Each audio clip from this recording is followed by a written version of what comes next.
gens, c'est le foot en débrief, j'espère que vous allez bien. En tout cas, moi ça va très très bien. Et aujourd'hui, on se retrouve pour une nouvelle vidéo. On va donc pronostiquer ce match entre Dijon et Paris, voilà. C'est une affiche très très déséquilibrée entre deux équipes totalement différentes.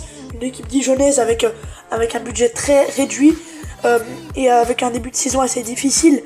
Et des Parisiens qui réalisent un début de saison magnifique et qui vont tenter de confirmer face à Dijon avant de jouer contre Bruges. Allez les amis, c'est parti. Les Parisiens donc qui jouent dans un Gaston Gérard qui va être complet, hein.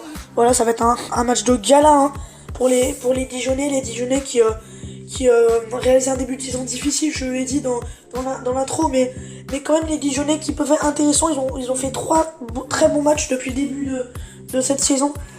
Je commence notamment au match face à Marseille, au stade Gaston Gérard. Ils avaient fait un match nul 0-0. Voilà, ils avaient tenu face à Marseille. En plus, ils avaient dominé la deuxième mi-temps. Ils avaient vraiment été très très intéressants sur ce match. Ensuite, le deuxième match, c'était le match à Reims, dans la même semaine. Et voilà, les Dijonnais qui s'étaient imposés à Reims pour leur première victoire de la saison. Mais surtout Reims qui restait sur une victoire 2-0 au parc. Et donc Dijon qui a vite remis les Rémois sur terre. Et ça, c'était vraiment un très très bon match des Dijonnais. Et le troisième match, c'est évidemment le match au Groupama Stadium. Les Dijonnais qui avaient fait le 0-0. Et donc moi franchement, je me dis que pourquoi pas Dijon pourrait le faire pour au moins faire un match nul. Après, ils peuvent tenir contre Marseille.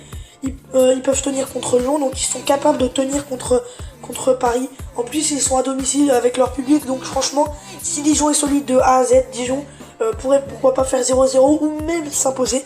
Ce serait vraiment une grosse folie. Mais voilà, les Parisiens qui en ce moment sont vraiment impériales. Voilà, ils restent sur un mois d'octobre magnifique avec une victoire face à Galatasaray 1-0, ensuite une victoire 4-0 contre Angers, ensuite après la trêve une victoire 4-1 à Nice, une victoire 5-0 évidemment en Ligue des Champions contre Bruges et ce succès 4-0 lors du Classico dimanche dernier. Donc voilà, Paris il doit confirmer et surtout après avoir gagné tous ces matchs au mois d'octobre. Au mois d'octobre, il y a eu 5 matchs, ils ont gagné les 5. Bah là, au mois de novembre, il y a aussi 5 matchs. Donc il y aura un match donc, ce soir contre Dijon. Ensuite, mercredi contre Bruges. Ensuite, la semaine prochaine à Brest. Après la trêve contre Lille. Et en Ligue des Champions à Santiago Bernabéu. Où ils enchaîneront après le 1er décembre. Mais là, ça va être au mois de décembre à Monaco. Et voilà, il y a un calendrier assez difficile pour les Parisiens. Donc ils doivent s'imposer absolument face à Dijon pour la confiance, hein, mais surtout voilà pour être serein dans le classement, parce que oui, le PSG est toujours poursuivi par Nantes, Reims ou encore Lille. Donc il faut vraiment être très très très très serein. Et cette victoire face à Marseille a fait beaucoup de bien parce que les Marseillais étaient quand même pas mal derrière. Et voilà Paris qui doit assurer dès maintenant son titre de Ligue 1, mais si on sait tous que Paris va le remporter, hein, à moins qu'il y ait un retournement de situation assez impressionnant. Mais à mon avis, voilà, je pense que Paris va s'imposer facilement dans cette Ligue 1 cette saison. Donc voilà. Ensuite, donc, les Dijonnais, eux, qui n'ont rien à perdre, hein, même si ils sont mal classés. Vraiment, ils peuvent faire quelque chose. Je l'ai dit en début de vidéo. Ils ont fait 3 très bons matchs. Et donc contre les grosses équipes. Et donc là, ils peuvent encore faire un bon match. Ils en sont capables, les Dijonnais. Voilà, ils ont des bons joueurs, hein. Des bonnes recrues comme Madinini, Chouillard ou encore Julio Tavares, qui lui n'est pas une recrue évidemment, mais voilà, ils ont plein de bons joueurs qui peuvent faire quelque chose. Et franchement, Dijon, ils en sont capables.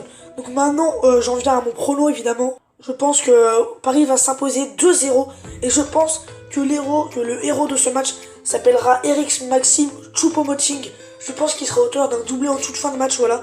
Je pense que les Dijonnais vont tenir plus d'une heure. Je pense qu'ils vont tenir 1h15, 75 minutes.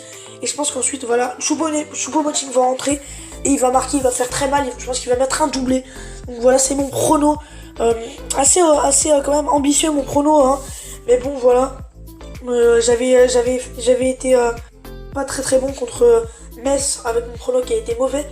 Mais voilà, mes pronos en général ils sont pas bons. Mais là, voilà, je pense en tout cas une victoire 2-0 du PSG.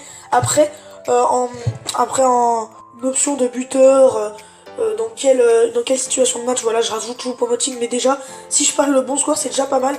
Donc voilà les gens, on se retrouvera donc demain pour le débrief de ce match. Et en tout cas les Rey, moi je vous dis à demain donc pour le débrief. Et en tout cas je vous dis une très très bonne fin de vacances. Voilà, il y a l'hiver qui arrive, donc voilà, achetez-vous bien des manteaux. N'importe quoi, non mais je vous dis des choses, mais en tout cas voilà, j'espère que vous avez passé un très très bon Halloween. Et les gens, je vous dis à très très vite. C'était LFED, allez les amis, bye, à demain.